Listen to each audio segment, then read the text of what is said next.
Selamat datang di channel Denny Akbar. Novel Menantu Dewa Obat. Bab 242. Reva akhirnya dikeluarkan dari farmasi Su oleh Axel dan Alina. Lalu dia pergi ke tempat parkir di bawah tanah di mana Tiger sedang menunggunya. Kak Reva, seperti yang kau katakan semuanya sudah diatur. Tetapi Austin sudah katakan jika kau memerlukan bantuannya dia dapat membungkam seluruh keluarga Yu. Tiger berbisik. Reva mengibaskan tangannya dan berkata, tolong ucapkan terima kasihku kepada Austin dan katakan padanya bahwa aku akan menyelesaikan masalah ini sendiri. Tiger tampak begitu mengaguminya. Austin telah menawarkan diri untuk membantu tetapi Reva menolaknya. Ini adalah kepercayaan diri dia yang sebenarnya. Tetapi saat memikirkan rencana Reva itu Tiger juga merasa sangat gembira. Jika masalah malam ini sukses, tidak hanya Reva saja tetapi dia juga pasti ikut bangkit kembali. Lalu Tiger berbisik, ngomong-ngomong, Brett juga menelepon dan bertanya apakah kita memerlukan bantuannya. Reva terkekeh dan berkata, sampaikan juga terima kasihku kepadanya dan katakan padanya bahwa dia dapat mengirimkan beberapa orang untuk menonton pertunjukan malam ini. Tiger langsung mengangguk, paham. Setelah keluar dari farmasi Su, Reva tidak pergi bekerja. Dia kembali ke Taman Dragon Lake untuk beristirahat. Reina masih koma. Reva duduk di samping tempat tidur dan berkata dengan lembut, Reina, tidak lama lagi kakak akan memulihkan kembali kesehatanmu. Selain itu, aku juga berjanji kepadamu bahwa apa yang hilang dari keluarga Lee kita, pasti akan kuambil kembali semuanya dengan tanganku sendiri. Setelah istirahat di rumah itu untuk waktu yang cukup lama tiba-tiba Reva menerima telepon dari Alina. Dia meminta Reva untuk segera kembali ke perusahaan. Dengan ragu, Reva segera bergegas ke farmasi Su. Begitu dia tiba di depan pintu kantor Nara dia mendengar suara Hiro yang berkata dengan berlebihan. Pa, Ma, masalah ini tak salah lagi sudah pasti Reva si bajingan itu yang melakukannya. Tadi malam seseorang melihatnya menculik Shiro lalu membawanya ke atas gunung. Kemudian Shiro meninggal di atas gunung itu. Semua bukti dan saksi sudah lengkap. Si bajingan Reva itu pasti akan mati kali ini. Hiro berkata dengan sangat jelas dan ekspresi wajahnya menunjukkan dia begitu bangga dan gembira. Hana lalu mencibir dan berkata, rambut boleh sama hitam tetapi dalamnya hati tak ada yang tahu. Kalian lihatlah orang ini, biasa hari dia hanya seperti orang yang tak berguna dan begitu bodoh. Tetapi siapa sangka ternyata bisa melakukan hal sebrutal itu sendiri. Untung saja, kita mengetahuinya lebih awal. Kalau tidak, dengan membiarkan orang seperti itu tinggal di rumah kita bukankah akan menjadi bom waktu. Axel dan Alina mengangguk-angguk. Mereka berdua menunjukkan ekspresi ketakutan di wajahnya masing-masing. Lalu Nara berkata dengan penuh amarah, kalian sudah cukup belum berbicaranya? Sudah selesai belum? Hiro, kau jangan menggunakan desas-desus itu untuk memfitnah suamiku. Lalu Hiro melirik Nara dan berkata dengan perlahan, Kak Nara, aku tidak hanya mendengar desas-desus. Aku telah mencari seorang temanku yang bekerja di kantor polisi dan mereka memiliki bukti-bukti yang kuat. Hana langsung mencibir, kau dengar tidak itu? Ini adalah bukti resmi kepolisian. Nara, suamiku mungkin bisa memfitnah Reva tetapi apakah polisi bisa memfitnah juga? Axel dan Alina langsung mengangguk-angguk dan berkata, ya, Nara. Bagaimana mungkin polisi akan salah? Nara baru saja hendak berbicara ketika Reva masuk. Dia melirik Hiro dan bertanya dengan lembut, Hiro, apakah kau yakin bahwa bukti ini dipegang oleh kepolisian? Melihat Reva datang, Hiro merasa sedikit gamang, tetapi kemudian dia menggertakkan giginya dan berkata, ya, aku sangat yakin. Lalu Hana langsung menatap Reva dan berkata, Reva, kebetulan sekali kau datang. Cepat kau tanda tangani surat perceraian ini. Mulai sekarang kau dan kakakku tak ada hubungannya lagi. Kau adalah seorang pembunuh jadi tolong jangan libatkan kakakku juga. Mengertikah kau? Reva sama sekali tidak mempedulikannya dan berkata dengan dingin, Hiro, semua ucapan yang kau katakan itu apakah menurutmu cukup masuk akal? Jika kepolisian memiliki bukti yang kuat lalu mengapa mereka mau melepaskanku? Satu pertanyaan dari Reva saja sudah dapat membuat Hiro tertegun dan terdiam untuk waktu yang lama. Bab 243. Nara langsung tertawa dan berkata, benar sekali. Itu benar. Hiro, sejak mereka membebaskan Reva, itu berarti Reva bukanlah seorang pembunuh. Apa yang akan kau katakan sekarang? Hiro langsung menggertakkan giginya dan dengan enggan berkata, ketika mereka melepaskanmu, mereka belum menemukan buktinya. Bukti-bukti itu, baru ditemukan sekarang. Reva mencibir, benarkah? Kalau begitu, seharusnya kau memanggil polisi untuk menangkapku. Dan tiba-tiba Hiro tak bisa berkata-kata. Dia hanya asal bicara saja. Ini sama sekali bukan bukti yang diperolehnya dari polisi. Melihatnya seperti itu Nara langsung tersenyum dan berkata, Hiro, mengapa kau tidak berbicara? Jika kau memiliki buktinya, panggil saja polisi. Kenapa? Kau tidak berani mengakui kebohongan yang kau karang sendiri. Kau tidak mau memanggil polisi. Kalau kau tidak mau panggil gantian aku yang panggil saja polisinya. Kau telah menyebarkan rumor dan memfitnah orang lain. Apakah kau tahu kau telah melanggar peraturan apa? Air muka Hiro seketika berubah dan dia langsung berkata, Aku salah ingat barusan. Ini bukan berita yang aku dapatkan dari polisi. Ini adalah berita dari keluarga Yu, tetapi bukti ini pasti benar. Nara langsung mencibir, berita dari keluarga Yu. Apakah ucapan mereka bisa dipercaya? Lalu Hiro menggertakkan giginya dengan marah dan berkata, keluarga Yu adalah salah satu dari 10 keluarga terpandang dan satu ucapan mereka itu sangat berharga. Jadi apakah mungkin mereka akan sembarangan bicara? Nara mendengus dingin dan mengabaikannya. Hiro tampak kesal dan dengan marah berkata, Nara, kau tidak percaya, iya.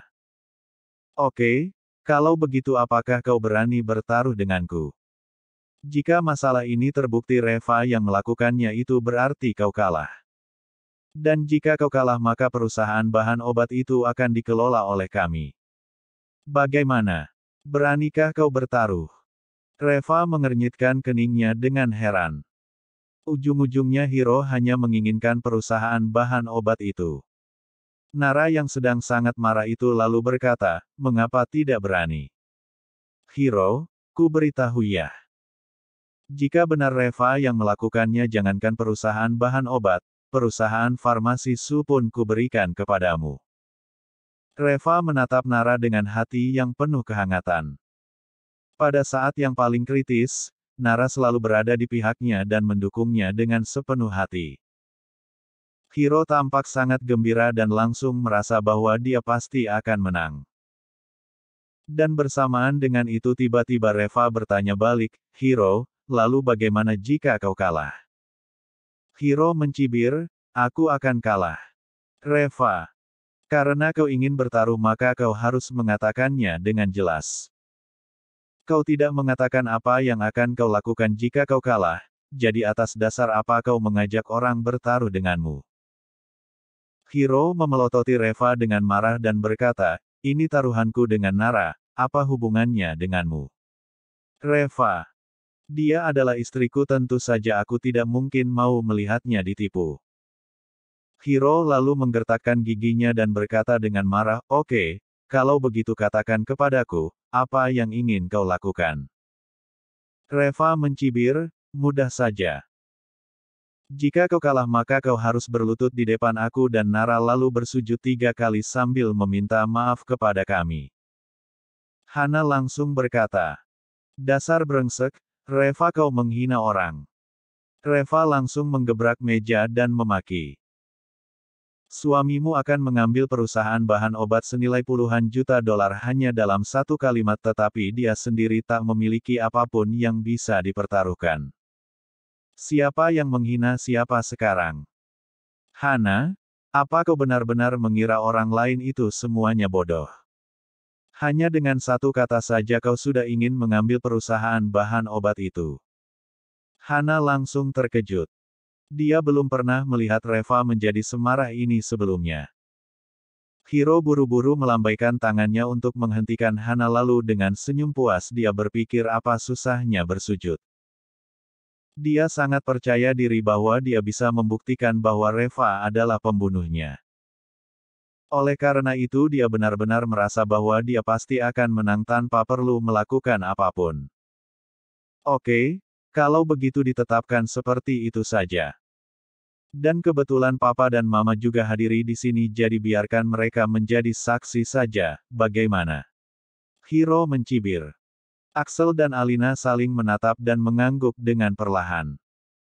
Lalu Nara berkata dengan dingin, Hiro, kau ingat dengan apa yang kau katakan hari ini? Hiro dengan senang berkata, aku tidak akan ingkar janji. Apa yang telah aku ucapkan pasti akan aku penuhi. Dan sayangnya aku tidak ditakdirkan untuk kalah. Bab 244. Pada pukul 6 sore, dengan terengah-engah Tiger pergi ke Taman Dragon Lake. Tuan Lee, semuanya sudah siap. Sudah boleh bertindak. Tiger tidak bisa menyembunyikan kegembiraan di wajahnya. Dia tahu bahwa setelah kejadian malam ini reputasi Reva pasti akan langsung berada di atas dari 10 keluarga terpandang itu. Dan ini juga merupakan kesempatan baginya untuk bangkit.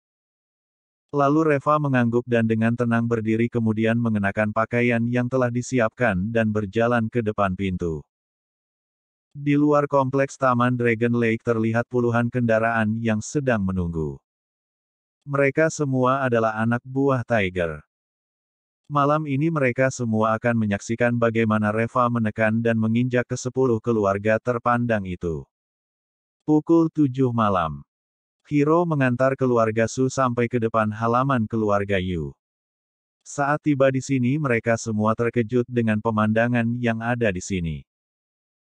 Halaman keluarga Yu dibangun di pinggiran utara kota Carson, berada di tengah lereng gunung yang indah. Di lereng gunung ada sebuah danau yang tidak terlalu besar tetapi lingkungannya sangat indah dan kebetulan berada di dalam halaman rumah keluarga Yu. Luas rumah keluarga Yu sekitar 100 hektar dan memiliki dekorasi sederhana tetapi terlihat elegan. Tempat parkirnya yang berada di luar halaman sudah dipenuhi dengan ratusan mobil yang diparkir di sana. Dan semuanya adalah mobil-mobil mewah. Mobil yang Hiro bawa adalah mobil Panamera dari perusahaan bahan obat tetapi di sini mobil itu tak ada apa-apanya sama sekali. Kenapa ada begitu banyak mobil mewah di sini? Apakah keluarga Yu begitu kaya? Alina bertanya dengan suara kecil. Lalu Hiro berkata sambil tersenyum.